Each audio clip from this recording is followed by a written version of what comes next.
ஹே all எல்லோருக்கும் வணக்கம். Welcome back to my channel. இன்றைக்கி ஹாப்பி வீக்கெண்ட். இன்றைக்கி சாட்டர்டே மார்னிங் பசங்களுக்கு அவங்களுக்கு பிடிச்ச பிரேக்ஃபாஸ்ட் தான் பண்ணிகிட்ருக்கேன். ஒயிட் சாஸ் பாஸ்தா கேட்டிருந்தாங்க. ஸோ ஒயிட் சாஸ் பாஸ்தா நிறைய பண்ணுறது தான், எவ்ரி வீக் பண்ணுறது தான். பட் ஒரு வாட்டியாவது பண்ணும்போது நானும் ஷூட் பண்ணணுன்னு நினைப்பேன், ஒரு வாட்டியும் மிஸ் ஆகிடும். ஸோ இன்றைக்கி நான் உங்களோட ஷேர் பண்ணிக்கிறேன் என்னோடய ரெசிபியான ஒயிட் சாஸ் பாஸ்தா. அண்ட் தண்ணி நல்லா கொதிச்சதுக்கப்புறமா ஒரு பேனில் தண்ணி எடுத்திருக்கேன். நான் உங்களுக்கு பாஸ்தா தேவையோ அதுக்கேற்ற மாதிரி டபுள் தி அமௌண்ட் தண்ணி கொதிக்க வச்சுக்கோங்க. அதில் கொஞ்சமாக சால்ட்டு, கொஞ்சமாக ஆயில் இதெல்லாம் ஆட் பண்ணிவிட்டு பாஸ்தா தண்ணி கொதித்ததுக்கப்புறமா பாஸ்தா ஆட் பண்ணுங்கள். ஆட் பண்ணி பாஸ்தா எப்படி குக் பண்ணுறதுன்னு உங்கள் இன்ஸ்ட்ரக்ஷன், நீங்கள் என்ன பிராண்டு வாங்குறீங்களோ அதுக்கு பின்னாடி எவ்வளோ நேரம் குக் பண்ணணும்னு சொல்லி, எவ்வளோ தண்ணி விடணும்னு சொல்லி இருக்கும். அதை ஃபாலோ பண்ணி குக் பண்ணி எடுத்துக்கோங்க. பாஸ்தாவை ட்ரெயின் பண்ணி தனியாக எடுத்து வச்சுக்கோங்க. நான் பெரும்பாலும் ஒரு 2 பிராண்டு தான் அதே ஃபாலோ பண்ணி அதே வாங்கிக்கிறேன். நான் இன்றைக்கி யூஸ் பண்ணுறது பார்த்திங்கன்னா மேக்ரோனி தான் யூஸ் பண்ணுறேன். நீங்கள் எந்த ஷேப், எந்த பாஸ்தாவாக இருந்தாலும், ஸ்பைரலோ எதுவாக இருந்தாலும் நீங்கள் யூஸ் பண்ணலாம், நல்லாயிருக்கும். ஸ்பெகேட்டியாக இருந்தால் கூட ஒயிட் சாஸ் பாஸ்தாவுக்கு ரொம்ப நல்லாயிருக்கும் ஆக்சுவலி. அண்டு பாஸ்தா குக் ஆகட்டும். குக் ஆனதுக்கப்புறம் நெக்ஸ்ட்டு நம்ம இதை ட்ரெயின் பண்ணிட்டு இதே பேனில் நம்ம இது பண்ணலாம், பாஸ்தா நம்ம சாஸ் பண்ணலாம்.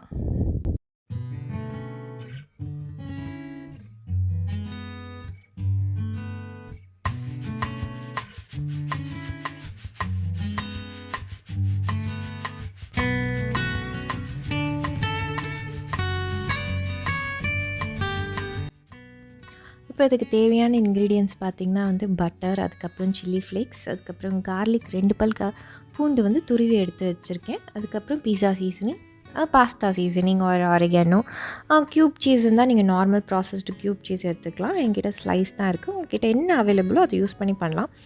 இன்றைக்கி வெஜிடபிளாக நான் ப்ராக்கோலி மட்டும் தான் யூஸ் பண்ண போகிறேன். நீங்கள் என்ன உங்களுக்கு என்ன பிடிக்குமோ, உங்கள் பசங்களுக்கு என்ன பிடிக்குமோ அந்த வெஜிடபிள் யூஸ் பண்ணி பண்ணலாம். கேரட், பீன்ஸோ இல்லைனா நீங்கள் மஷ்ரூம், கார்ன் எது வேணால். என் பசங்களுக்கு ஒன்று ப்ராக்கோலி இருக்கணும், இல்லைனா கார்ன், இது 2 தான் அவங்களுக்கு பிடிக்கும். இல்லைனா ப்ளெயினாக தான் சாப்பிடுவாங்க.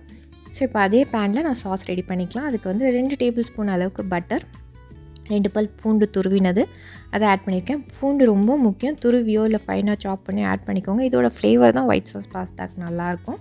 அது கூடவே சில்லி ஃப்ளேக்ஸு அதையும் ஆட் பண்ணி லைட்டாக ஒரு ஃபியூ மினிட்ஸ் ஃப்ரை பண்ணிவிட்டு அதில் நீங்கள் என்ன வெஜிடபிள் வச்சுருக்கீங்களோ அதை ஆட் பண்ணிக்கோங்க. நான் இன்றைக்கி ப்ராக்கோலி மட்டும் தான் ஆட் பண்ணியிருக்கேன். ப்ராக்கோலி கொஞ்சம் க்ரன்ச்சியாக தான் நல்லாயிருக்கும். ரொம்ப குக் பண்ணணும்னு அவசியம் இல்லை. ஒரு 5 மினிட்ஸ் அதை லோ ஃப்ளேமில் வச்சு மூடி போட்டு விட்டாலே அது வெந்துடும் அந்த ஆவிலேயே.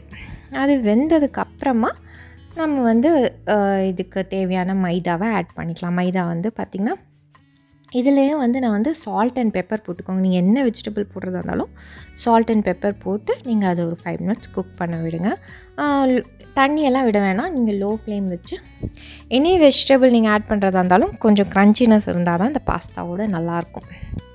ஸோ இப்போ ப்ராக்கோலி குக் ஆனதுக்கப்புறம் நான் 1 டேபிள் ஸ்பூன் அளவுக்கு மைதா, மெஷர்மெண்ட் ஆஃப் சாஸ் பார்த்திங்கன்னா 1 டேபிள் ஸ்பூன் ஆஃப் மைதா எடுத்திருந்தீங்கன்னா 1 கப் பால், 1 கப் நீங்கள் நார்மல் நம்ம வீட்டில் தண்ணி குடிக்கிற டம்ளர் இருந்தால் அந்த டம்ளர் எடுத்துக்கோங்க. அதில் 1 டம்ளர் பால், அந்த பாலுக்கு 1 டேபிள் ஸ்பூன் மைதா, 1 க்யூப் சீஸ். இதுதான் கன்சிஸ்டன்சி கரெக்டாக இருக்கும். நீங்கள் பார்த்திங்கன்னா வித்தின் 3 மினிட்ஸ் 3 to 5 மினிட்ஸ்க்குள்ளேயே இப்போ இது திக்னஸ் கொடுக்க ஆரம்பிச்சிடும். நம்ம பாலும் மைதாவும் மைதா அந்த பட்டர்லேயே நல்லா ஃபஸ்ட்டு ஃப்ரை பண்ணிவிடுங்க. கட்டியெல்லாம் தட்டாது. பால் ஊற்றி நல்லா மிக்ஸ் பண்ணிக்கிட்டே இருந்தீங்கனாலே கட்டி தட்டாமல் அழகாக ஃப்ரை ஆகி நல்லா சாஸ் க்ளீனாக வந்துடும். ஸ்மூத்தான சாஸ் வந்துடும். திக்காக ஆரம்பிக்கும் போது அந்த ஸ்டேஜில் நீங்கள் சீஸ் ஆட் பண்ணிக்கோங்க. நான் 2 ஸ்லைஸ் வச்சுருக்கேன். 1 ஸ்லைஸ் இப்போ ஆட் பண்ணிக்கிறேன். இன்னொரு ஸ்லைஸ் நான் கடைசியாக பசங்களுக்கு எக்ஸ்ட்ரா சீஸ் பிடிக்குங்கிறதால மட்டும்தான் நான் கடைசியாக பாஸ்தா ஃபுல்லாக ரெடி ஆனதுக்கப்புறம் மேலே போடுறதுக்கு வச்சுருக்கேன். தட் இஸ் கம்ப்ளீட்லி ஆப்ஷனல் தான். உங்களுக்கு தேவைன்னா மட்டும் ஆட் பண்ணிக்கலாம்.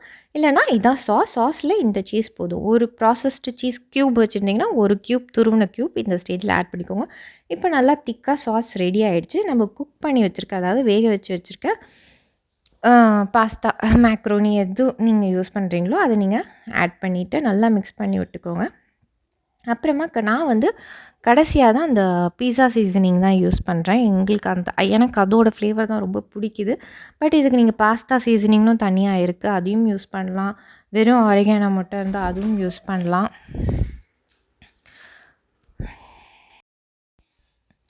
சீசனிங் ஆட் பண்ணிவிட்டு நான் இப்போ வந்து என்னோடய யங்கர் டாட்டர் இவங்க தான் அண்ணு வந்து ஆட் பண்ணிகிட்ருக்கா சீஸை. அவள் தான் பிரித்து நான் தான் போடுவேன். ஃபஸ்ட்டு காலையில் நான் சமைக்க ஆரம்பிக்கிறதுக்கு முன்னாடி கூட கேட்க ஆரம்பிச்சிட்டேன். அந்த சீஸ் நான் தான் கடைசியாக பிரித்து நான் தான் போடுவேன். அவங்களுக்கு அது ஒரு ஆசை.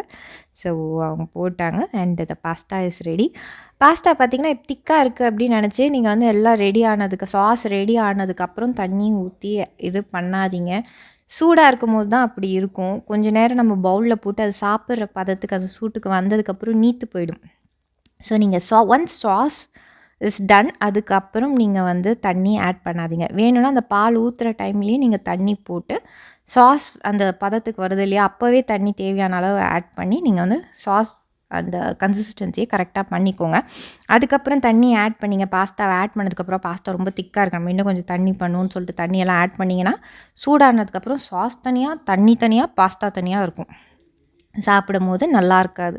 ஸோ இப்போ தான் அது சுட சுட நம்ம போடும்போது தான் ரொம்ப கெட்டியாக இருக்க மாதிரி இருக்கும். நீங்கள் சாப்பிடும் போது கொஞ்சம் கொஞ்சமாக அது லூஸ் ஆக ஆரம்பிக்கும். லூஸ் ஆகி கரெக்டாக ஆகிடும். ஸோ இதுதான் என்னோடய பாஸ்தா, ஒயிட் சாஸ் பாஸ்தா. நான் ரொம்ப வருஷமாக பண்ணிகிட்ருக்கிறேன். என் பொண்ணுக்கு ரொம்ப பிடிக்கும். இந்த ரெசிபி அண்ட் வீடியோ உங்களுக்கு பிடிச்சிருந்தா கண்டிப்பாக சப்ஸ்கிரைப் பண்ணி சப்போர்ட் பண்ணுங்கள். தேங்க்யூ.